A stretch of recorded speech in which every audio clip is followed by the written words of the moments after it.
In my case, I feared losing control. And in fact, I did lose control. And then my very worst fear came true.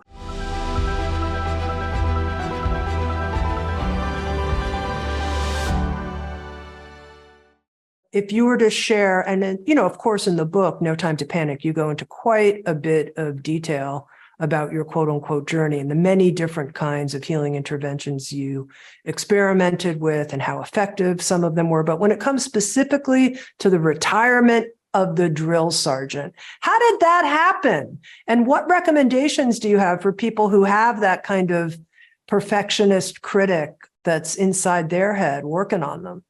How did it happen is the story of the book. So that's a 3.5-year journey. I tried everything, Tim. So first, I think we should say after my dad died in that plane crash in 1990, my mom put me in therapy, right? And I was in therapy for the rest of my adult life, in and out.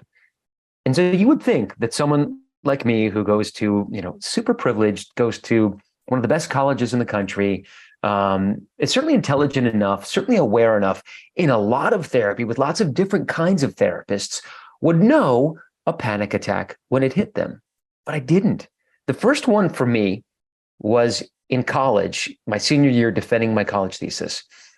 And I thought I was molting into a werewolf. I had no idea what had possessed my body. My heart was hammering against my ribcage. I was like wearing this, I thought, very academic looking turtleneck, and it felt like cats were clawing at my neck. I couldn't breathe. I couldn't see. My vision had narrowed to a pinpoint. I was sweating. I was trembling, and I could not remember the most basic elemental facts about this 200-page thesis, which I spent the past year writing.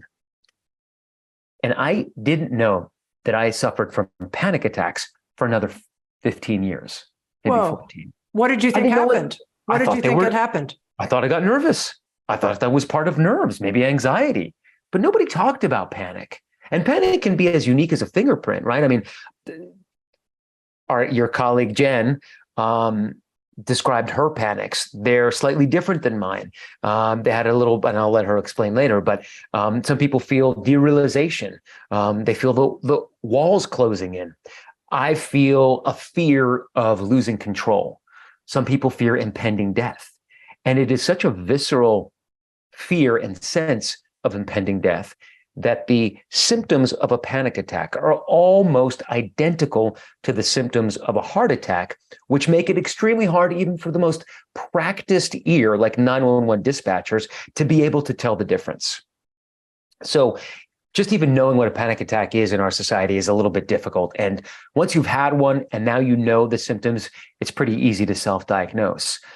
But basically, for years after knowing that I suffered from panics, I really leaned into the pharmacology world. I felt like my psychiatrist's magical prescription pad had to have the answer. And I tried SSRIs, and I tried benzos and GABAs, which are anti-seizure medication, and Strattera, which is a non-stimulant ADHD medication, and stimulant ADHD medication, propranolol, which is something that actually a lot of concert pianists and musicians take before performances because your fingers can tremble when you are having a panic attack, and that's not good for music. So they take propranolol, which is a beta blocker. Nothing worked. And eventually I gravitated to altered states, which helped me excavate this grief that I had buried for so many years. And that helped a lot. But basically everything works. It's about taking care of yourself. It's about reframing the way you think about panic and anxiety. And so I need to do more of that. And I have to keep doing that. And it's a practice like everything else. And it's one that I do work on and need to keep working on. All right, let's talk directly to that person who's listening to this and says, look, I have panic attacks. I'm one of that 25 to 50% of the population. Matt, you've done a lot of personal research. You've interviewed a lot of people. Tell me what works. So in the words of my psilocybin facilitator, everything. I mean, first of all, Tami, it's the basics, right? The most simple things probably make the biggest difference, which is sleep, nutrition, sun, exercise, right? Like these are the basic things that humans need in order to function happily and well, or as contentedly as we possibly can, given how we are wired. And I went off SSRIs, which I'd been on antidepressants. So I was on Paxil for about 18 years. Some of them work for people. And if SSRIs or benzos, the Klonopins and the Xanaxes of the world help people and help them live a content, fruitful life, I'm all for it.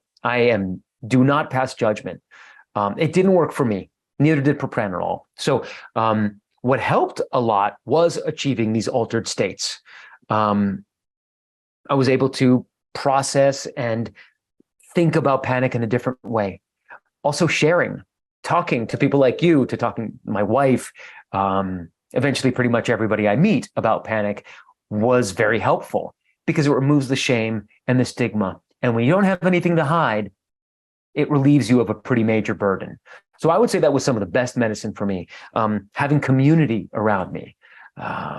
Cognitive behavioral therapy helped. There are certain, there's certain limitations to cognitive behavioral therapy. That's exposure therapy. It has two major tentpoles. One is psychoeducational, teaching you that the thing you fear is unfounded and unreasonable. I don't always think that that's a correct theory, because in my case, I feared losing control. And in fact, I did lose control. And then my very worst fear came true. I lost control on air, made a mistake, nearly lost my job. Right. So it would be hard to tell me that my fear is unfounded.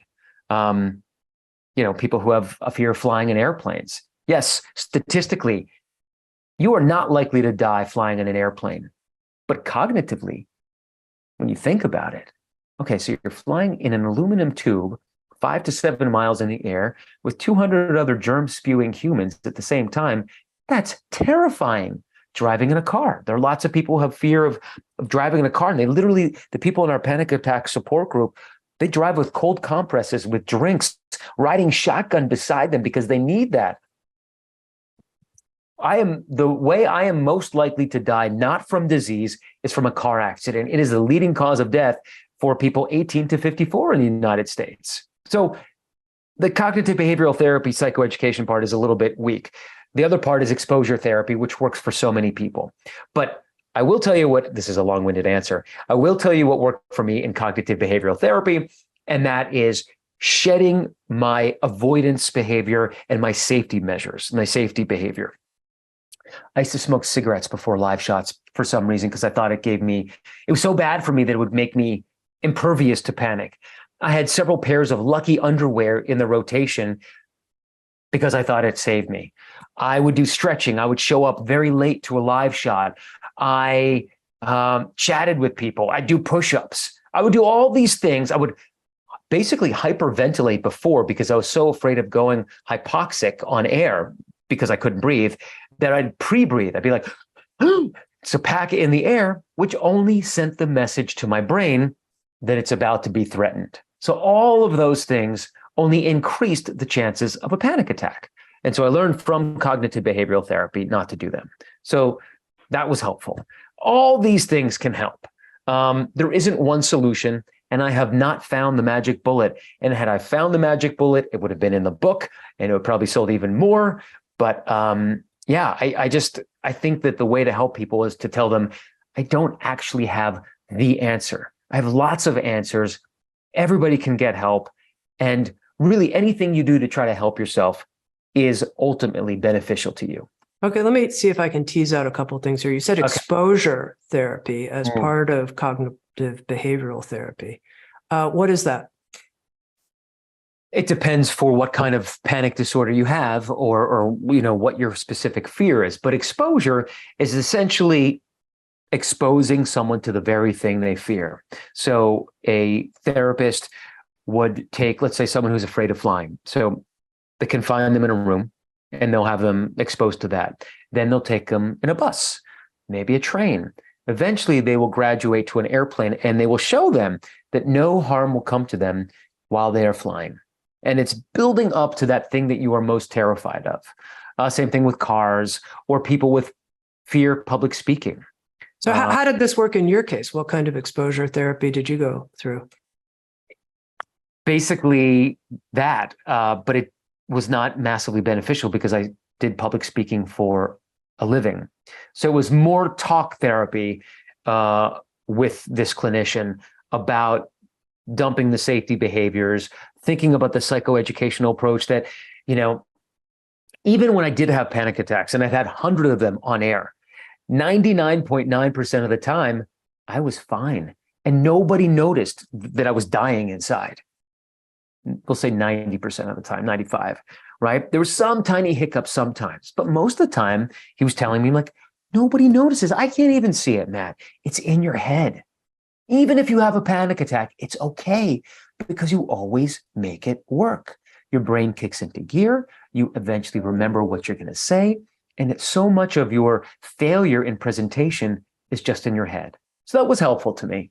Again, very hard to do exposures in public speaking when public speaking is your vocation, and very hard to mimic or recreate the intensity of going on live television for news.